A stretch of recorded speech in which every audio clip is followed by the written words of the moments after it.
Good evening, everybody.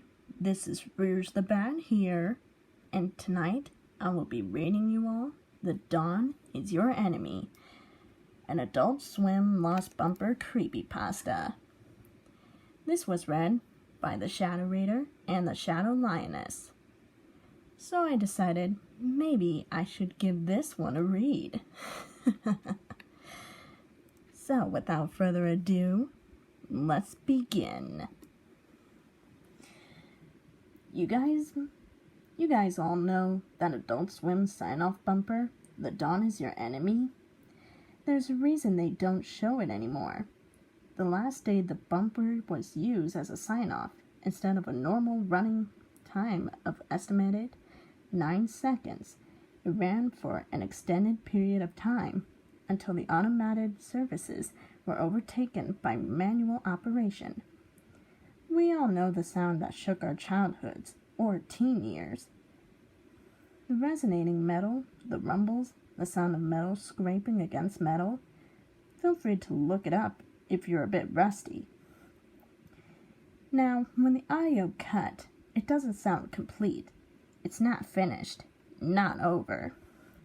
The producers of Adult Swim and Cartoon Network were purposely cutting off the rest of the sound, and for good reason. The rest that followed was the exact reason why you'll never see this bumper again on the air. Once again, it supposedly only run for about 9 seconds, and this is a rough transcript of the usual audio. Resonating metal, followed by rumble, followed by scraping metal, and other rumble, and a bumper. So, what could you put together with that? Nothing rings a bell, right? Exactly. This part that they use is utilized effectively to scare off children that have still tuned in to Adult Swim. It even gives adults goosebumps because it's that good. It's closely rivaled with the hammer clinks with the William Street production card in Nightmare Fuel.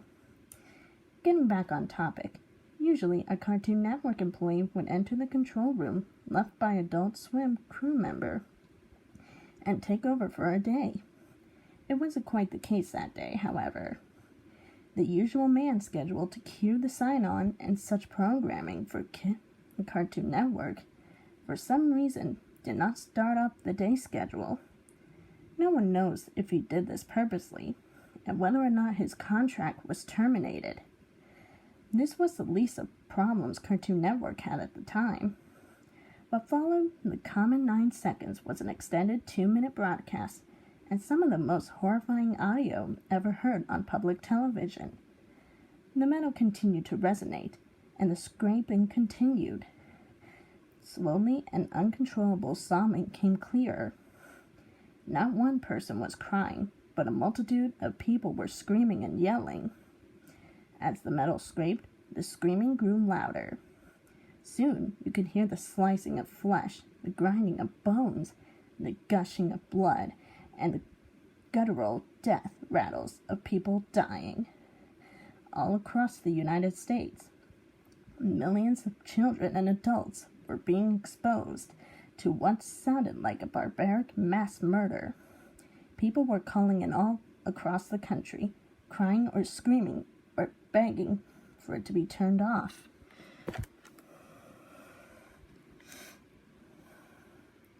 Something kept their eyes attached to the screen and kept them listening to the broadcast. People assumed the control room was finally gotten into, and the bumper was shut down, ending a traumatic experience no one could undoubtedly forget. In the last few moments, as the resonating metal grew into an unbearable volume, the channel showed the peaking sun winking at the viewer, and the channel cut to bars and tones. How was the Cartoon Network going to cover this up? No one knows their exact tactic to this day. Multiple theories have been thought of, though, ranging from a preemptive cease and desist to possible news articles to subliminal viewer hypnosis over the following weeks.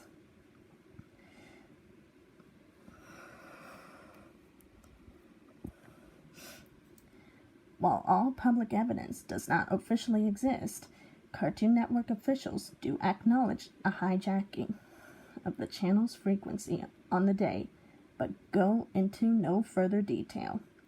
All late morning bumps, including TDIYE, which I'm not sure how that was pronounced, but oh well, were replaced with the dawn is your enemy. Oh, there we go. Were replaced with the corresponding ones from the 1:30 a.m. time slot. Word is, however, that somewhere hidden in the Onion site, accessible only via Tor, is a recording of the bump played that morning. The question asked the most among the few who remembered this is how Cartoon Network got the audio in the first place. And that was The Dawn is Your Enemy, an Adult Swim Lost Bumper creepypasta. If I were to be honest, I actually find this pretty good. It's actually rather believable now that I think about it. Even the picture, that nearly gave me the creeps. Ooh. So yeah, I bet if Shadow were to read this, he would probably think it's cool. And I bet if Sonic were to read this, he would probably have nightmares about it for weeks. So, yeah, I personally like this story. The details are very nice. Paragraph structuring was pretty good. And the sentence structuring, that was very nice. So, what do you all think about this creepypasta? Did you all like it, or did you not? Well, anyway, thank you so much for watching. As for me, I'm just gonna go get some beauty rest. I'm gonna go to bed. I'm gonna need my beauty sleep for tomorrow. Thank you for watching. This is Rouge the Bat, signing off. Have a good night, sleep tight, and don't let the bed bugs bite. Ha ha!